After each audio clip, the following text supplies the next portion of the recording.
Quel est ce commencement? Quel est cet état d'enfant qui est essentiel, vital et indispensable? Il s'agit simplement de notre propre connaissance, reçue, sans intermédiaire et personnelle du Seigneur. Absolument rien d'autre ne compte pour le Seigneur, et nous pouvons assez justement mettre tout le reste de côté.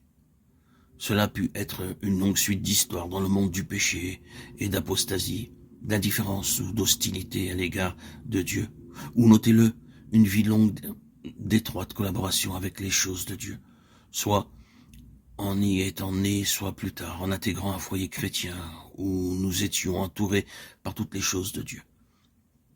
Beaucoup d'enseignements, de vérités, beaucoup de choses en lien avec le Seigneur. Nous étions au milieu de tout cela. Et d'une certaine manière, nous en faisions partie.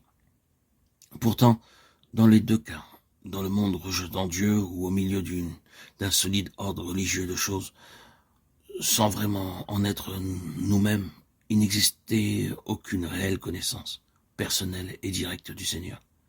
Et ces deux cas n'ont aucune importance en ce qui concerne le Seigneur. Le Seigneur dit que vous ayez été totalement au dehors et opposé ou indifférent, ou qu'en raison de votre vie ici sur terre, vous ayez été physiquement au milieu de choses qui me concernaient, mais sans expérimenter une connaissance personnelle de moi-même, cela ne compte pas. Ce n'est pas une histoire avec moi. L'histoire avec moi est uniquement celle de votre propre connaissance personnelle de Christ. Et quel que soit le moment où vous y êtes entré, c'est le commencement avec moi. L'histoire avec Dieu commence là. L'Église des premiers-nés n'est pas une chose traditionnelle. Ce n'est pas un sujet de principe qui a été repris de génération en génération, ni l'objet d'une vérité approuvée, si vraie, pleine et profonde puisse-t-elle être. Les générations suivantes ne deviennent pas l'Église des premiers-nés grâce à leur acceptation des vérités que possédait leur père, des vérités dans lesquelles elles ont été introduites, peut-être par leur naissance naturelle et avec lesquelles elles ont été associées en raison de leur relation familiale. L'Église des premiers-nés n'est pas cela. L'Église des premiers-nés, c'est celle qui est parvenue à une histoire personnelle et directe avec Dieu. Et tout le reste ne compte pas. Si vous êtes véritablement né de nouveau, il vous est possible de parvenir dans un temps très court à une connaissance très réelle du Seigneur. Mais si nous apportons ou essayons de continuer quelque chose ou adoptons un élément qui ne provient pas de notre marche personnelle avec le Seigneur,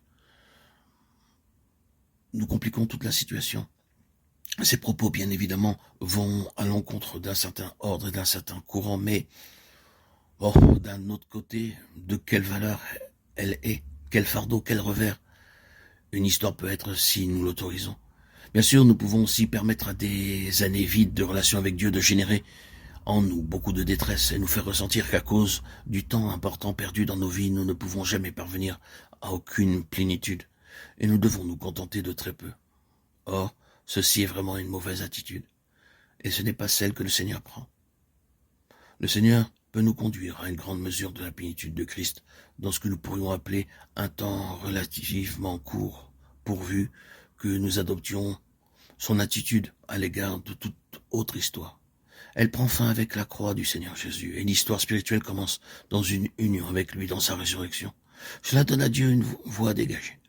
Puis encore dans d'autres cas, ô combien de fois l'éducation religieuse a été un obstacle. Grandir dans une atmosphère fébrile de choses spirituelles n'aide pas toujours. Remerciez Dieu pour toute chose potentiellement utile une fois que nous sommes sur le bon chemin et dans la bonne position.